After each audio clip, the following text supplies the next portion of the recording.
Министерството за здравство, за информатичко општество и администрација и министер без ресор задолжен за диаспората, како и замениците министри за образование, култура и најверојатно и за земјоделие, одат во рацете на алтернатива. Тој е цехот кој е договорен да го плати владината коалиција СДСМ-ДУИ за укрупнување на владеачкото мнозинство. Но освен отстапување на позициите во министерствата, двете партии на сметка на алтернатива ќе треба да се откажат и од неколку клучни директорски места. Алтернатива ќе преземе одговорност во менеджирањето на управувачките и раководните органи во повеќе институции на централно и на подрачно ниво. Меѓу нив од поважните ги извојуваме МЕПСО, Фонд за пензиско и здравствено осигурување, Железници транспорт, Клинички центар Тетово, Агенција за странски инвестиции и други. Но иако на хартија е веќе направена реконструкција на владата во која ќе се вратат и неколку позиции на министри без ресор кои претходно беа укинати, договорениот нов состав на владата ќе се ефектуира од новиот мандатар, откако Зоран Заев ќе се повлече од премиерското место. Заев денеска потврди дека ќе поднесе оставка, велики дека неговото време како премиер се брои во денови, односно недели, поточно до расчистување на ситуацијата со Бугарија и старт на преговорите на земјава со Европската унија најдоцна до јануари. Новите министри и новата влада нема да дојдат со мене како премиер.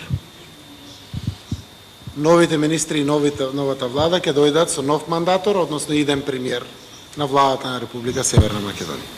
Инаку Заев денеска отворено застана зад кандидатурата на Димитар Ковачевски за негов наследник на лидерската позиција во СДСМ, но и за иден мандатар на владата.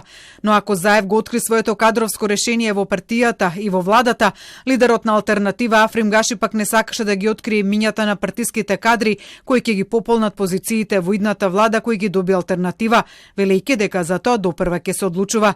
Тој не ги потврди ниту имињата кои веќе неофицијално се споменуваат за некои позиции, како тоа на Беким Сали за иден министер за здравство или на Орхан Муртезани за директор на МЕПСО.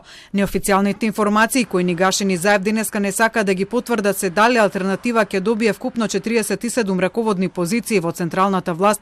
За возрат на тоа Гаши денеска ги откри 9 точки од новата владина програма.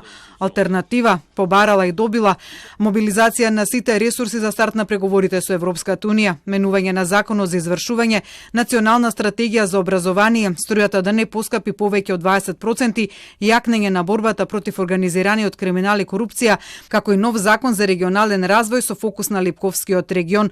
На алтернатива и било удоволено на уште едно барање. Владата ќе достави службено барање во Европската комисија со што ќе побараме екипа на независни експерти кои ќе извршат меѓународно истражување во сомнителните процеси за политичко влијание како што се Монструм, Диво населие, Мал Алмир и така натаму. Гаши покрај сите барања на кои е удоволено на алтернатива за влез во владата, најави дека на локално ниво ќе остане во коалиција со сегашните опозицијски партнери Алијанса и ВМРО-ДПМНЕ. Ние унилатерално нема да ги прекинеме овие коалиции додека од другата страна ако има раскинување. Промовирајќи го денеска новото парламентарно мнозинство кое сега брои 64 пратеници, Заев беше дециден дека предвремени избори нема да има.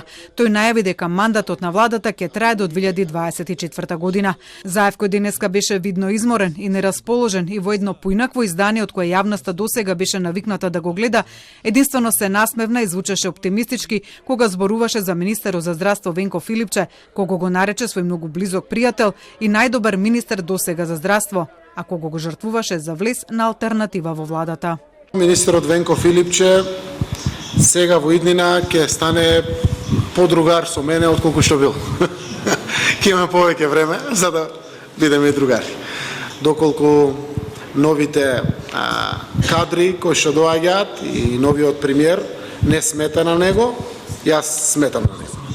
Во мојот приватен живот